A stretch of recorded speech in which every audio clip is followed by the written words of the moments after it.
one nation, under God, indivisible, with liberty and justice for all. Thank you all. I need to make the following statement. And actually, I'll point out that Governor Pritzker extended his executive order, unfortunately, last week until December 11th. There'll be another review at that time, but this is going to take us, into the holiday season, unfortunately.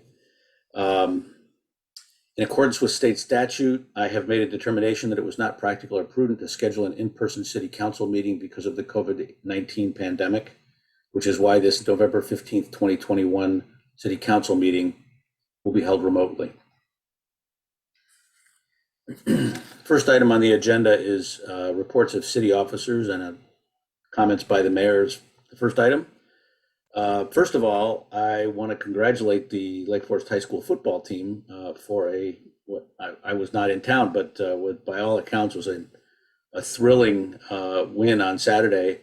So according to the school district, this is the first time that they're going to make it to the state semifinal since 2012, which is quite an accomplishment for a school that's about a third the size of most of the other schools that they're competing with. The big semifinal game is Saturday, November 20th at 1 p.m. at Cary Grove High School, for those who might be interested in making the trek out there.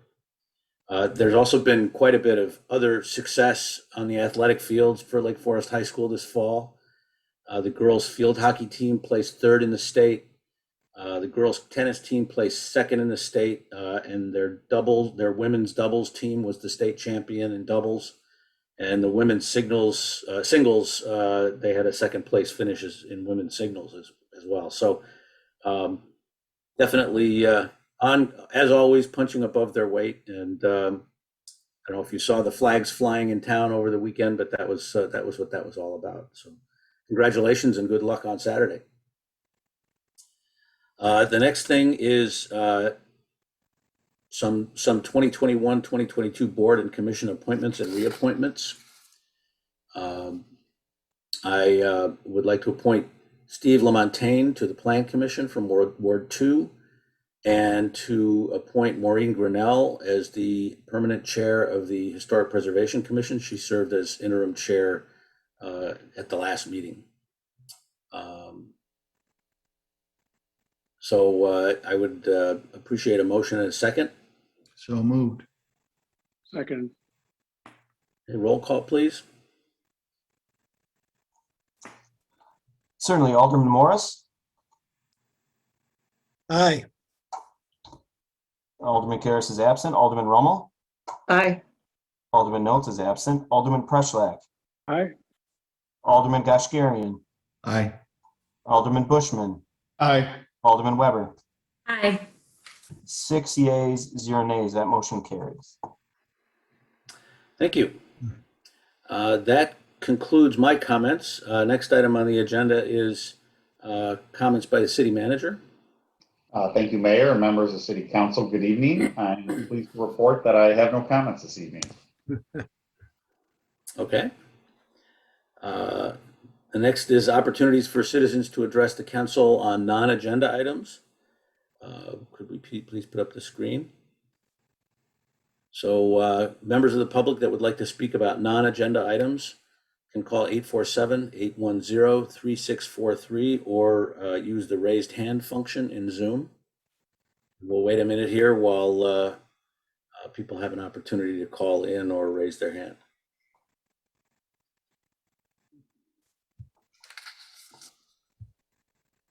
We have no callers at this time. Mr. Mayor, we have no raised hands. Okay. And we will move on to committee reports with a report from the Finance Committee. First item from the Finance Committee is consideration of an ordinance establishing the 2021 tax levy. This is first reading, presented by Elizabeth Holland. Thank you. Good evening. I am going to share my screen.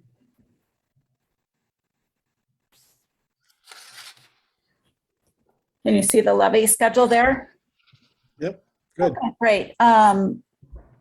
The City Council has seen this proposed tax levy on a few occasions already in the last few weeks. We are requesting the City Council grant first reading to the tax levy ordinance this evening. You have several detailed schedules in your packet, but I'll just provide a summary of the highlights. As noted on this slide, the current forecasted equalized assessed valuation for the city as a whole is a slight change of 0.66% compared to the prior year. Those assessed valuations will be officially certified in April of 2022. The property tax extension limitation law applicable to 2021 levies is a 1.4% increase over last year's extended levy.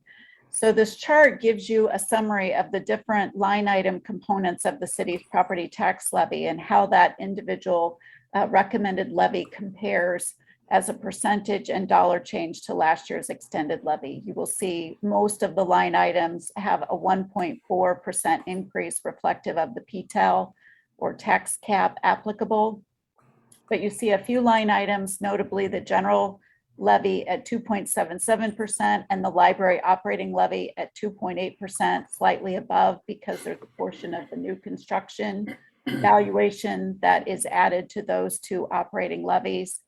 And then as highlighted in yellow, you see increases for both police pension and fire pension costs based on an actuarial valuation as of 4/30/21 and a pension subcommittee recommendation for those levy amounts applicable for this tax levy.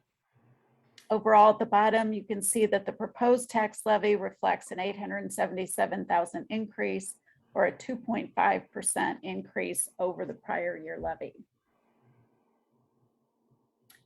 This next chart simply provides, for the most part, a calculation estimate to the impact on an average household. We use an $800,000 market value home in Lake Forest as our average household, and shown here is that the proposed levy combined with the equalized assessed valuation change that is forecasted would result in a $71 increase to an average $800,000 home in Lake Forest.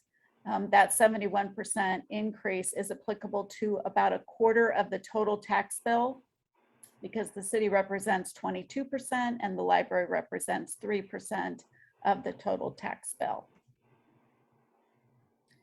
So as noted, the recommendation this evening is for the City Council to grant first reading of an ordinance establishing the 2021 tax levy, and I'll be happy to answer any questions.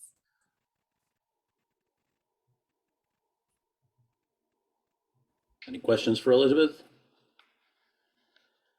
Okay, in that case, I would request a motion to grant first reading of the,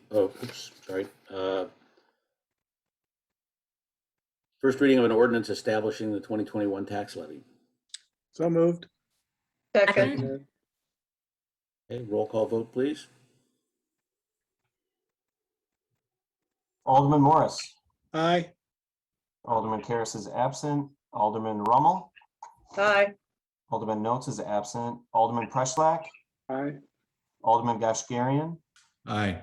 Alderman Bushman. Aye. Alderman Weber. Aye. 6 yeas, 0 nays, 2 abstentions, or 2 absences. The motion carries. Thank you very much. Next item on the agenda is approval of ordinances abating 2021 tax levies for various general obligation alternate revenue bond issues. This is first reading. Thank you, Mayor Pantaleon. The tax levy schedules that you just saw reflected a debt service levy that was a 1.4% decrease compared to the extended debt service levy last year. That was shown net of the abatements that are presented for your consideration this evening. Many of the city's bond issues are paid from alternate revenue sources than the debt service property tax levy. What you see on this schedule is the 4 bond issues currently outstanding, 2015, 2017, 2019, and 2021. And the levy that would be applicable to those to cover the principal and interest debt service payments in fiscal year 23. The abatement ordinances that are presented for your consideration reduce the property tax levy for those amounts of debt service that will be paid from TIF increment, golf course revenue, water utility revenue, and the home rule sales tax. So you see in this table the different abatements and the applicable bond issue. And then on the right side show the net property tax levy after the abatements. So this evening for your consideration, you have 3 ordinances, each abating tax levies for Series 2015, 2017, and 2019 bond issues for your consideration for first reading. And I'll be happy to answer any questions. Questions for Elizabeth?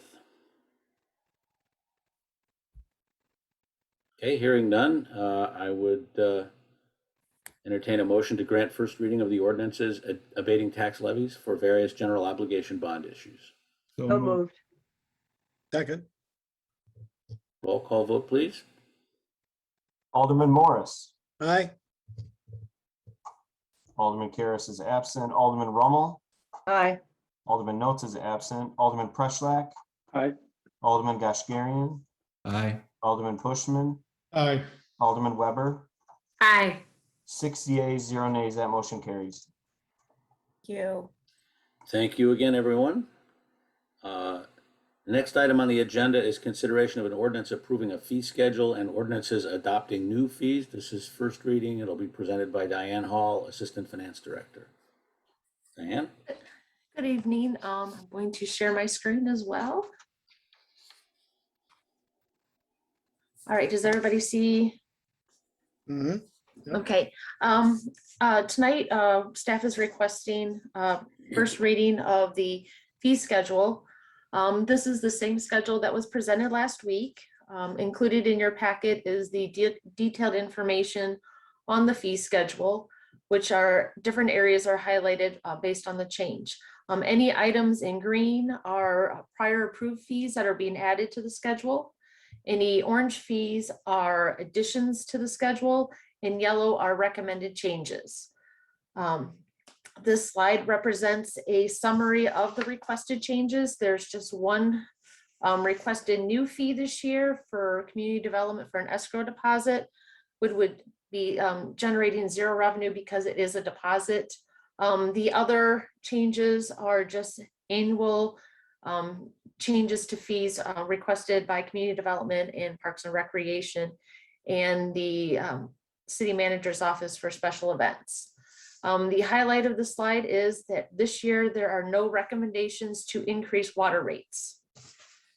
I'd be happy to answer any questions.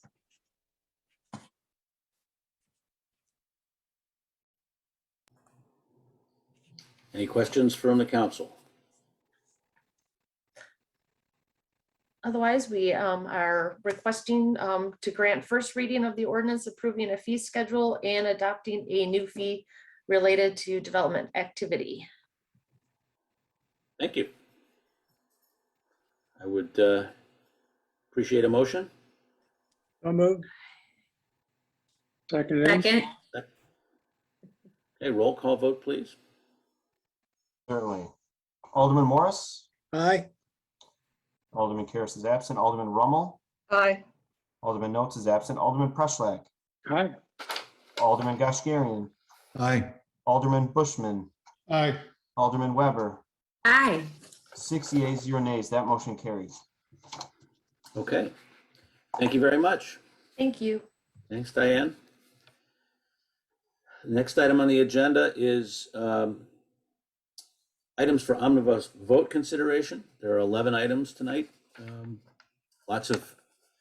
I'm told a lot of these are coming a little earlier than might have otherwise been expected because the acquisition of equipment is seeing delays across the economy. So they're asking for approval so that they can put their orders in on an expedited basis. The first item is approval of the November 1st, 2021 City Council meeting minutes. Second item is approve the contract to Camp Nagila Midwest, doing business as Camp Henry Horner in the amount of $30,000. It's a Croya contract.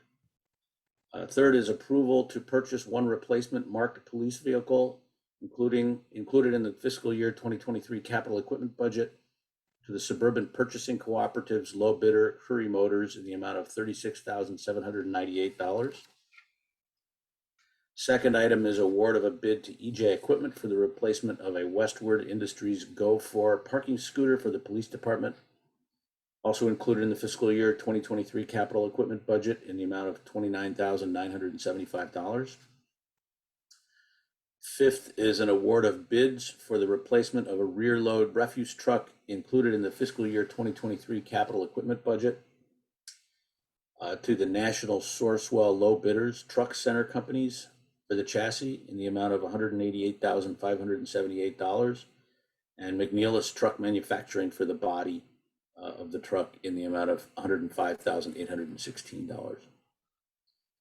Sixth is an award of a bid for the replacement of a fire department administrative vehicle included in the fiscal year 2023 capital equipment budget to the Suburban Purchasing Cooperative's low bidder Curry Motors in the amount of $44,617.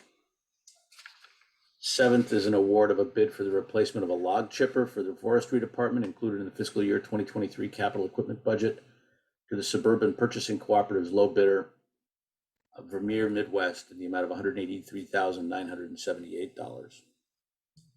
Eighth is approval to purchase a replacement ball picker cart for the golf course section to EasyGo Textron in the amount of $12,022, included in the fiscal year 2023 capital equipment budget. Ninth is approval to purchase a replacement utility vehicle for the golf course section to Reinders Inc. in the amount of $26,181, also included in the fiscal year 2023 capital equipment budget. 10th is approval to purchase a replacement greens mower for the golf course section to Reinders Inc. in the amount of $46,580, included in the fiscal year 2023 capital equipment budget. And the 11th is authorization for the city manager to enter into professional services agreements with Cordigan Clark and Larson and Darby Group for, I'll say that again just for clarity, with two architectural firms, Cordigan Clark and Larson and Darby Group, for facility architectural design services. Are there any items that any member of the council would like to remove or have taken separately? Or are there questions? Okay, hearing none, I would entertain a motion to approve the omnibus items as submitted. So moved. Second. Roll call, please. Certainly. Alderman Morris? Aye. And Alderman Karas is absent. Alderman Rommel? Aye. Alderman Notes is absent. Alderman Preschlack? Aye. Alderman Goshgarian? Aye. Alderman Bushman? Aye. Alderman Weber? Aye. 6 yeas, 0 nays. That motion carries. Thank you.